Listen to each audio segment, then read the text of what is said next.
తరహా ఒక జెన్జీ ఉద్యమాన్ని మనం చూస్తున్నాం. ప్రస్తుతం లదాఖ్లో, లేహ్లో తీవ్ర ఉద్రిక్త పరిస్థితులు నెలకొన్నాయి. కేంద్ర ప్రభుత్వానికి వ్యతిరేకంగా అక్కడ ప్రజలు రోడ్డెక్కారు. లదాఖ్కు రాష్ట్ర హోదా 6వ షెడ్యూల్ కోసం డిమాండ్ చేస్తున్నారు. బీజేపీ ఆఫీస్కు నిప్పంటించారు ఆందోళనకారులు. పోలీసులు ఆందోళనకారుల మధ్య వాగ్వాదం, తోపులాట చోటు చేసుకుంది. పోలీసులపైకి నిరసనకారులు రాళ్లు రువ్వారు. నిరసనకారులపై టియర్ గ్యాస్ ప్రయోగించారు పోలీసులు. ఆందోళనకారులపై పోలీసులు లాఠీ చార్జ్ కూడా చేసినటువంటి పరిస్థితి కనిపిస్తోంది. అతిపెద్ద కేంద్రపాలిత ప్రాంతం, అతి తక్కువ జనసాంద్రత కలిగినటువంటి కేంద్రపాలిత ప్రాంతంగా లదాఖ్ నిలుస్తోంది. జమ్మూ కాశ్మీర్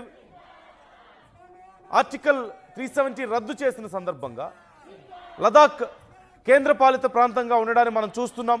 ఈ నేపథ్యంలోనే అక్కడ పూర్తిగా రాష్ట్రపతి పాలన కొనసాగుతోంది. అయితే మొదటి నుంచి కూడా లదాఖ్కి ప్రత్యేకంగా మాకు ఒక రాష్ట్రంగా మమ్మల్ని గుర్తించండి, మాకంటూ ఒక రాజ్యాంగం ఉండాలి, మమ్మల్ని మేము పాలించుకునే హక్కు మాకు కావాలి అంటూ అడపాదడపాక డిమాండ్స్ వినిపిస్తూనే ఉన్నాయి. కానీ ఈ మధ్య కాలంలో అవి బాగా పెరిగాయి. ముఖ్యంగా నేపాల్లో ఉద్రిక్తతల తర్వాత ఇక్కడ లదాఖ్లో కూడా పరిస్థితి అలాంటిదే కనిపిస్తోంది. ముఖ్యంగా యువత రోడ్ల మీదకి వస్తోంది. కొన్ని ఎప్పటి నుంచో నిరసన తెలుపుతున్నటువంటి గ్రూప్స్ సైతం, రెబల్ గ్రూప్స్ సైతం అక్కడ ఆందోళన వ్యక్తం చేస్తున్నటువంటి పరిస్థితి కనిపిస్తోంది. ముఖ్యంగా లేహ్లో తీవ్ర ఉద్రిక్త పరిస్థితులు కనిపిస్తున్నాయి. లేహ్లో బీజేపీ కార్యాలయానికి నిప్పు పెట్టారు. ప్రభుత్వ కార్యాలయాలు సైతం ధ్వంసం అవుతున్నటువంటి పరిస్థితి కనిపిస్తోంది. కొన్ని వందల వేల మంది రోడ్ల మీదకి వచ్చి ఆందోళన చేస్తున్న నేపథ్యంలో అక్కడ తీవ్ర ఉద్రిక్త పరిస్థితులు కనిపిస్తున్నాయి. తమకు ప్రత్యేకంగా తమకు రాష్ట్రంగా గుర్తించాలని, తమకంటూ ప్రత్యేకంగా తమని తాము పాలించుకునే హక్కు కావాలని, ఇలా తమ దగ్గర ఉన్నటువంటి రిసోర్సెస్ను తమ కోసం ఉపయోగించుకునే అవకాశం కావాలంటూ వాళ్ళు డిమాండ్ చేస్తున్నటువంటి పరిస్థితి కనిపిస్తోంది. ఈ నేపథ్యంలోనే 6వ షెడ్యూల్ అమలు చేయాలి ఇక్కడ అంటూ వాళ్ళు డిమాండ్ చేస్తున్నారు. ఈ నేపథ్యంలో పోలీసులకి అక్కడ ఉన్నటువంటి ఆందోళనకారులకు, నిరసనకారులకు మధ్య తీవ్ర వాగ్వాదం చోటు చేసుకుంది, తోపులాట చోటు చేసుకుంది. ఈ సందర్భంగా పోలీసుల మీద అక్కడ ఉన్నటువంటి ఆందోళనకారులు రాళ్లు రువ్వడం, ఆ తర్వాత ఆందోళనకారులను చెదరగొట్టేందుకు పోలీసులు టియర్ గ్యాస్ ప్రయోగించడం, వారి మీద లాఠీచార్జ్ చేసిన నేపథ్యంలో అనేక తీవ్ర గాయాలయ్యాయి అయితే మందికి. ఇటు ఆందోళనకారులకు, ఇటు పోలీసులకు సైతం గాయాలైనట్లుగా తెలుస్తోంది. పరిస్థితి చాలా ఉద్రిక్తంగా మారింది. ఇదంతా ఒక ఎత్తు అయితే మరోవైపు రాజకీయంగా కూడా ఇది రగులుతోంది. బీజేపీ కాంగ్రెస్ మధ్య మాటల యుద్ధానికి ఇది దారి తీస్తోంది. రాజకీయ రణరంగంగా మారుతోంది. ఎందుకంటే ఇది ఒక జెన్జీ ఉద్యమం లాంటిది అంటూ కాంగ్రెస్ చెప్తున్న పరిస్థితి మనకు కనిపిస్తోంది. ఇది ఒక జెన్జీ ఉద్యమం. ప్రజలు స్వతహాగా అక్కడ ఉన్నటువంటి అణచివేతను ఎదుర్కొని తమకంటూ ఒక రాజ్యాధికారం కావాలని, తమకు ఒక రాష్ట్రం కావాలని, తమ వనరులు తమ కోసం ఖర్చు పెట్టుకే పరిస్థితి, తమకంటూ ఒక రాజ్యాంగం ఉండి తమను తాము పరిపాలించుకునే పరిస్థితి తమకు కావాలని చెప్పేసి డిమాండ్ చేస్తున్నారు. మీరు ఎందుకు ఇవ్వడం లేదు అంటూ కాంగ్రెస్ డిమాండ్ చేస్తుంది. అక్కడ కాంగ్రెస్ ప్రశ్నిస్తోంది కేంద్ర ప్రభుత్వాన్ని. మరోవైపు బీజేపీ మీద ఇదొక కుట్రగా బీజేపీ భావిస్తోంది. కాంగ్రెస్ చేసినటువంటి కుట్ర అంటూ చెప్తున్నటువంటి పరిస్థితి కనిపిస్తోంది. కాంగ్రెస్ నాయకులు అక్కడ ఉన్న వాళ్ళని రెచ్చగొడుతున్నారు, హింసకు దారి తీస్తున్నారు, ప్రజల జీవితాలను నాశనం చేస్తున్నారు, శాంతియుత వాతావరణాన్ని దెబ్బతీస్తున్నారు, ప్రజాస్వామ్యాన్ని దెబ్బతీస్తున్నారు అంటూ బీజేపీ మాట్లాడుతున్నటువంటి పరిస్థితి కనిపిస్తోంది. ఇలా ప్రజల యొక్క ఉద్యమం ఇప్పుడు రాజకీయ రంగు పులుముకుంది.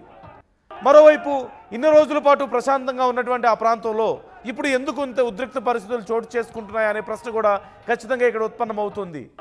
ఏదో ఒక బలమైన కారణం లేకుండా ఒక్కసారిగా ప్రజలు రోడ్ల మీదకి వచ్చి ఆందోళన చేయాల్సిన పరిస్థితి ఏంటి? కేంద్ర ప్రభుత్వాన్ని కోరాలంటే దానికి ఒక పద్ధతి ఉంటుంది కదా. హింసను ఎంచుకోవాల్సిన పరిస్థితి ఎందుకు వస్తుంది? హింసాత్మక ఘటనలు ఎందుకు చోటు చేసుకుంటున్నాయి? జెన్జీ ఉద్యమం, నేపాల్లో జరిగినటువంటి జెన్జీ ఉద్యమం ఒక ఎగ్జాంపుల్గా నిలుస్తుందా? దాన్ని చూసి వస్తున్నారా? లేకపోతే కొంతమంది గ్రూప్స్ని నిజంగానే రాజకీయాలు ప్రభావితం చేస్తున్నాయా? రాజకీయ నాయకులు రెచ్చగొడుతున్నారా అనేది ఇక్కడ ఖచ్చితంగా ఒక ప్రశ్న ఉత్పన్నమవుతుంది. ఇప్పుడు కేంద్ర ప్రభుత్వానికి ఇది ఒక సవాల్గా మారింది.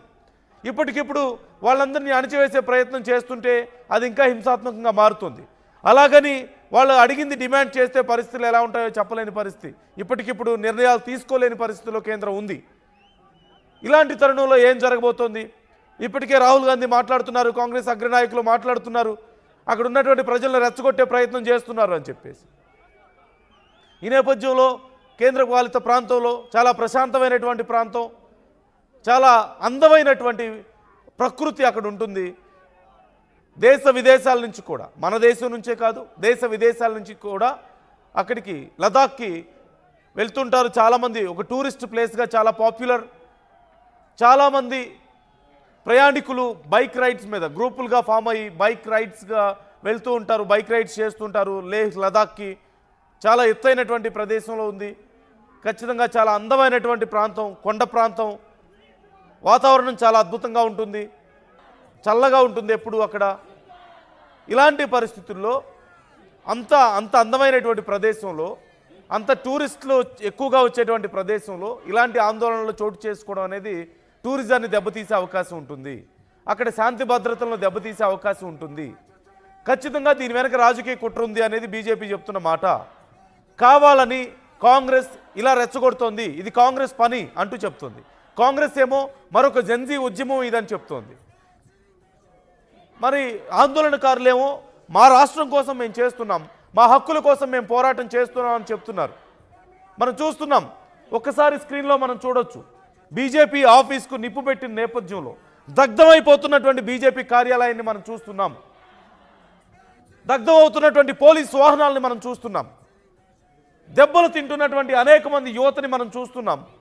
పోలీసుల మీద రాళ్లు రువ్వుతున్నటువంటి పరిస్థితి మనకు కనిపిస్తుంది. ప్రభుత్వ వాహనాలు, ప్రభుత్వ కార్యాలయాలు ధ్వంసం అవుతున్నటువంటి పరిస్థితి కనిపిస్తోంది.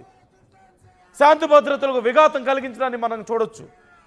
ఖచ్చితంగా దీని వెనక కుట్ర ఉంది అనేది కేంద్రం భావిస్తోంది. లేకపోతే బీజేపీ కార్యాలయానికి నిప్పు పెట్టాల్సిన పరిస్థితి ఏంటి? నిజంగా న్యాయం కావాలనుకుంటే, నిజంగా రాష్ట్రం కావాలి తమకి అనుకుంటే కేంద్రాన్ని అడగడం తప్పు కాదు. కానీ బీజేపీ తమ మీదేదో కుట్ర చేస్తుందని భావించకపోతే బీజేపీ కార్యాలయాన్ని తగలబెట్టాల్సిన పరిస్థితి ఎందుకు వస్తుంది అనే ప్రశ్న ఇక్కడ ఉత్పన్నమవుతోంది. ఇన్నాళ్లుగా డిమాండ్స్ ఉన్నప్పటికీ కూడా ఇది ఒక ప్రజా ఉద్యమంగా రూపుదిద్దేంత దారుణమైన పరిస్థితులు అక్కడ ఉన్నాయా? అక్కడ చాలా అద్భుతమైనటువంటి టూరిజం ఉంది, చాలా అద్భుతమైనటువంటి సీనరీస్ ఉన్నాయి, అక్కడ చాలా అద్భుతమైనటువంటి ప్రకృతి ఉంది. ఇలాంటి పరిస్థితుల్లో చాలా ప్రశాంతంగా ఇప్పుడు నిజం చెప్పాలంటే ఒకప్పుడు చాలా డేంజరస్ సిచ్యువేషన్ నుంచి, ఉగ్రవాదుల ప్రభావం నుంచి బయటపడుతున్నటువంటి తరుణంలో ప్రజా ఉద్యమాలు చోటు చేసుకోవడాన్ని మనం ఎలా చూడాలి? ఇది కేవలం ప్రజా ఉద్యమం వల్ల జరుగుతున్నటువంటి హింసేనా? ఇది కేవలం ప్రజా ఉద్యమం వల్ల జరుగుతున్న హింసేనా? నిజంగా రాజకీయ ప్రేరేపిత చర్యలుగా వీటిని మనం చూడాలా? ఒక్కసారి ప్రజలు ఏం డిమాండ్ చేస్తున్నారు అక్కడ పరిస్థితి ఏంటనేది చూద్దాం.